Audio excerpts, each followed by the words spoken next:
have something to say and to build up my fellow students and for the farewell, for the goodwill of the students.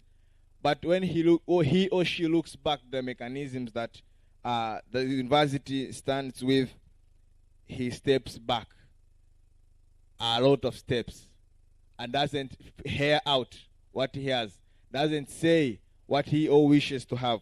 So this is a common problem that we have most of the African universities, including here in Tanzania. No way people can say the truth, even if they have the way to say it, because they just have fear. So someone dies with it inside him or her for the purpose of gaining the knowledge that he needs to, then he pushes away back to the streets. But mind you that when we are at the universities, there is a certain political leader whom I had his last speech when I was heading to the university for the first year. I remember it was in 2020.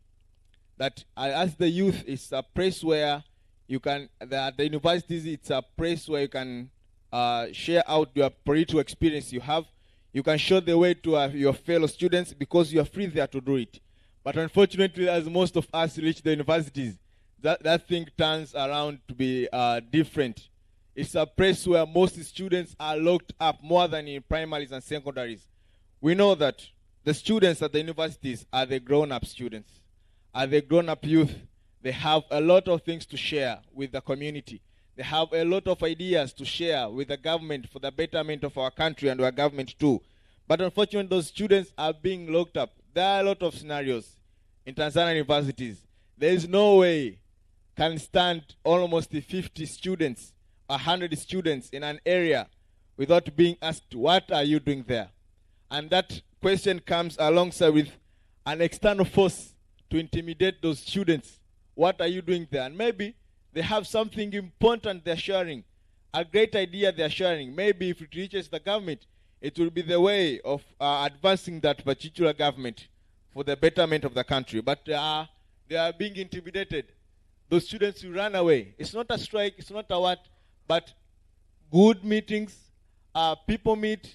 Unfortunately, they turn out to be the source of strikes. They are named being strikes.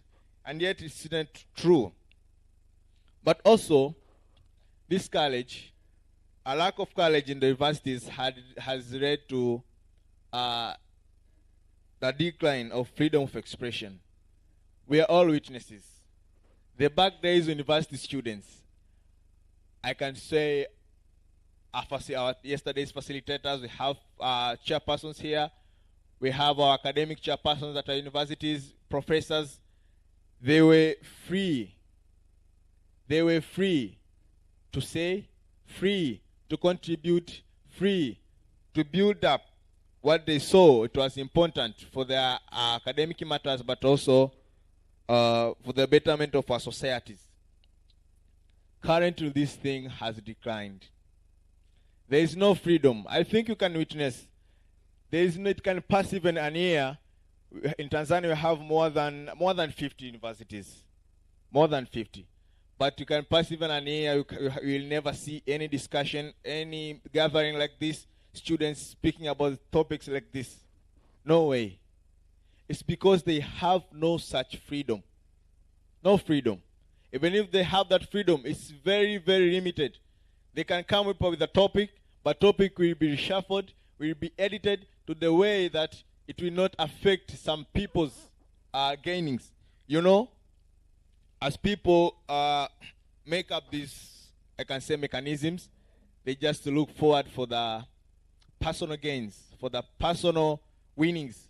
So it's very difficult for them to just leave the students free to say what they have in their mind, so that they can pick up what's good and what's not good for the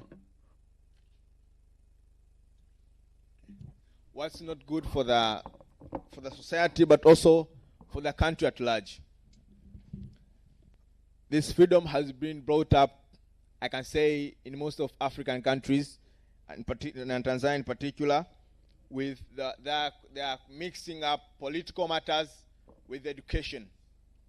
Most of the universities, you can see that without being a certain political party a follower, you not have this at the university. You not have freedom to do this at the university. So you can see people, they do not have freedom to say what they have. They don't have freedom to do. You are not a political follower of a certain university. You not to be empowered. Of which the empowerment is still not be at a certain level that your other fellow will have. So I think it's the right time, and we are the right people to stand still, to make sure that we create courage to our fellow students as the students leaders. As the academicians here, it's just to pose a request to help us as you engage in different university meetings, board meetings. Try to air out our feelings. We need to have freedom, fully freedom to air out what we have. Most of the students and most of the political leaders in Tanzania and African countries come from the universities, are built up from the universities. So when you limit someone's freedom while at the university, we shall create a leadership that's weak. And you know, there's that saying kwamba it's in Swahili, bendera fata upepo. So when you create people who are fearing, they have no courage, they just say what is being said by the leader or the top who is working for. There's no way you can challenge.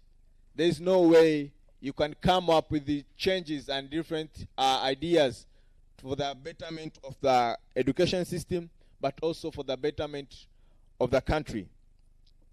By that being, as students in Tanzania, but also in Africa, we need to have freedom. Yes, it's true. There are some universities that, including my university, the University of Dodoma,